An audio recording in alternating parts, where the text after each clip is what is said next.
Welcome back to the deep dive. Okay, so we know you sent us a huge pile of articles, all really zeroing in on one big frustration point.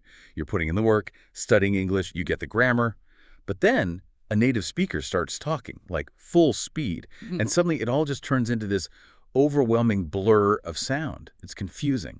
So today, we're diving deep into that feeling. Our mission is to show why something that sounds a bit backward practicing slow listening might actually be your best shortcut to getting truly naturally fluent.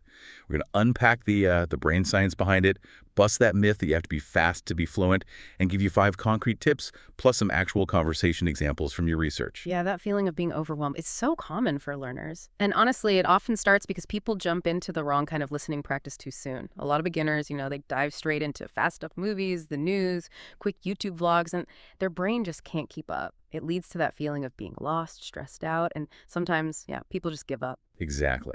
And that's why we really need to flip the script on this. Slow listening it's not like a beginner step you leave behind. It's actually a really smart strategy. And there's some really interesting brain science that explains why. When speech comes in too fast, your brain basically has to use almost all its energy just trying to catch the sounds, just hold on to them long enough to even try and figure out what they mean.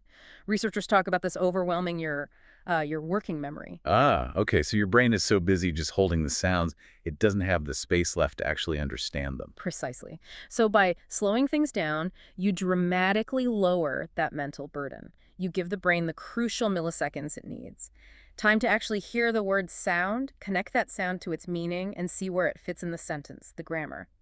When the input is clear and slow, that sound to meaning link happens almost instantly. It stops being this heavy translation effort. Right. It's kind of like strength training for your ears.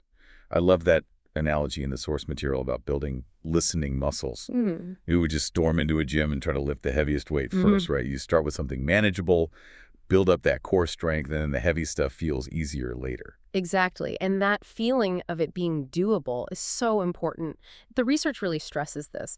If the material is engaging, but not so fast that it just confuses you and causes stress, your fluency actually grows much, much faster. Understanding builds comfort. And that comfort then feeds into this positive cycle, doesn't it? You understand more, so you feel more confident.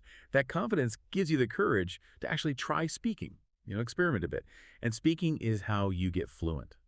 So if you're wondering if listening to slower English is somehow cheating or not good enough, remember the goal. It's not about sounding like a machine gun. It's about clear, confident, natural-sounding English.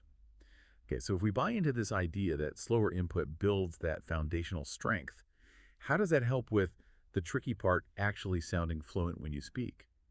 This brings us to that core question in the materials.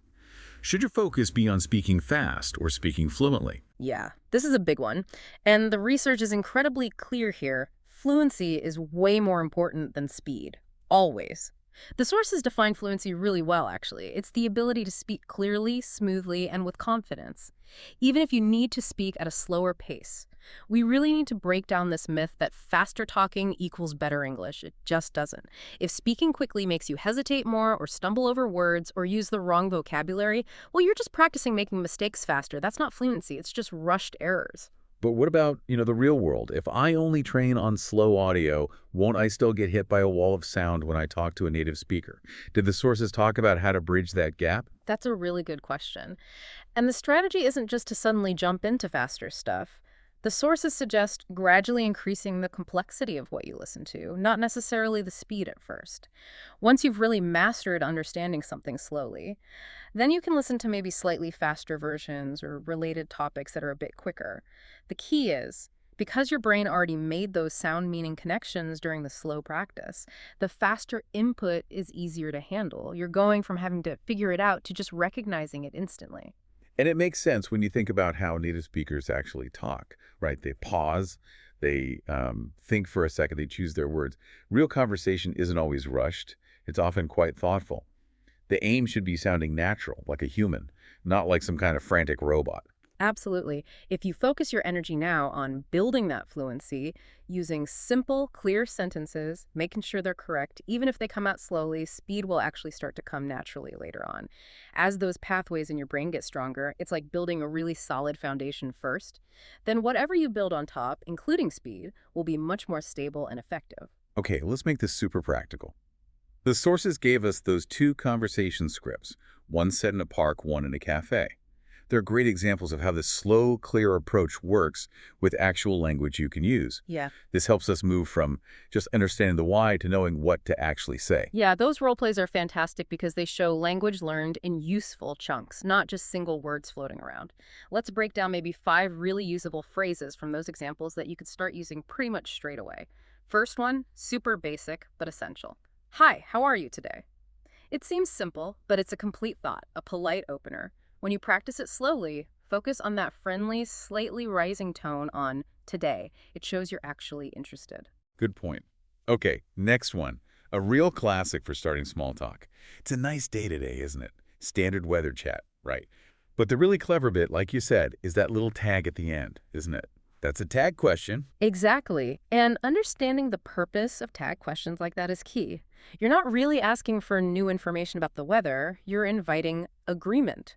It's a gentle way to build a connection, makes it easy for the other person to respond.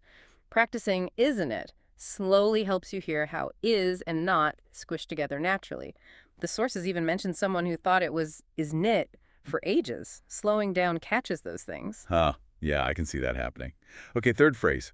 This one's really useful for starting a conversation based on where you are. Do you come to this park often? Super adaptable, right? You ask about a habit, which prompts people to share a bit about themselves, and you can swap park for cafe, library, gym, whatever fits. Then number 4, a really short one, but it does a lot of work. That sounds nice. Native speakers might say this quite quickly, but practicing it slowly helps you nail that slight upward inflection that shows you're genuinely listening and interested. It keeps the conversation flowing without needing a long reply from you. Simple but effective. And the last one, number 5, a good way to wrap things up or suggest something else. Maybe next time we can. It's a nice, soft way to suggest meeting again or doing something together, like maybe next time we can read together at the park. It doesn't put pressure on, just leaves the door open. It's a polite way to end or transition. And don't forget, the cafe script showed this works for other topics too. They talked about work stress, described the cafe quiet and cozy, soft music, and even handled ordering specific drinks, like a latte with almond milk versus a cappuccino. These are all everyday things that feel less daunting when you break them down into these slow, manageable chunks. All right, this brings us to the toolkit section.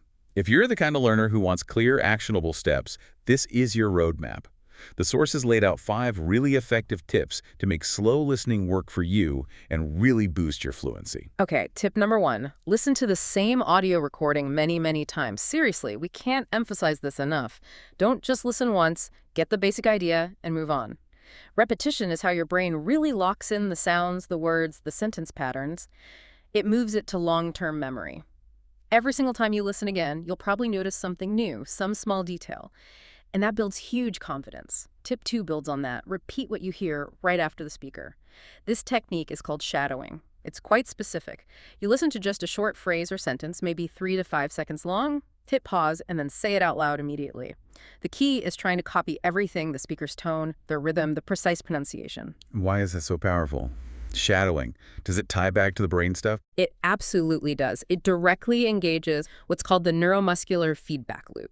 You're making a direct link between hearing the sound, the input, and moving your mouth to make the sound the output. It kind of bypasses the overthinking part and trains your mouth and brain to make those English sounds more automatically, more naturally. Even just 10 dedicated minutes of really focused shadowing each day can make a surprising difference in making your speech smoother. Okay, tip 3 reinforces what we saw in the scripts.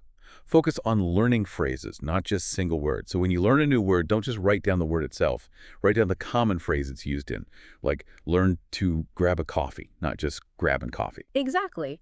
Learning these chunks helps you speak more naturally and even faster eventually, because native speakers think and talk in these ready-made phrases all the time. We don't build every sentence from scratch, word by word. Okay, tip number 4 is more of a mindset shift, a conscious choice you have to make. Slow down when you actually speak. Give yourself permission to pause, to think. We're saying this again because it's often the hardest change for motivated learners to make. You have to disconnect good English from fast English in your mind. Remember, fluency is about being clear, smooth, confident. Pausing thoughtfully to deliver a correct sentence is actually a sign of control, not weakness. That's a really important point. And finally, tip number 5, make listening a small, consistent daily habit. The sources were very clear. Little and often beats long and infrequent. Just 15 minutes of focused listening or shadowing each day, maybe while you're walking or washing dishes or just relaxing. That's much better for your brain long term than trying to cram in a huge 4-hour session once a week.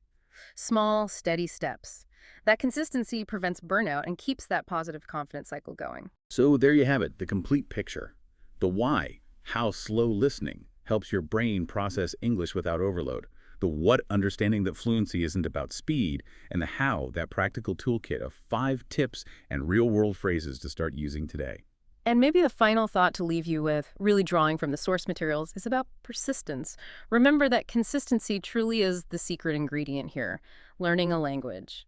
Well, it's a journey, right? It's an accumulation of all those small, successful, low-stress daily practices. It's definitely not a race. Slow, steady, consistent effort is what builds that real, lasting fluency that feels automatic. So here's something to really think about, a way to take this and apply it right away. If you're already watching English videos or maybe listening to podcasts, try using the subtitles differently. Don't just use them to understand the plot. Use them very specifically to connect the written word you see with the slow, clear sounds you're training your ear to pick up on. And taking that suggestion from the shadowing advice, actually commit to recording yourself. Try recording yourself doing those parking cafe role plays, then listen back. Hearing your own voice change, tracking how you go from maybe a bit choppy to smoother over just a few weeks. That's powerful proof that this slow, deliberate practice really does speed up your overall progress.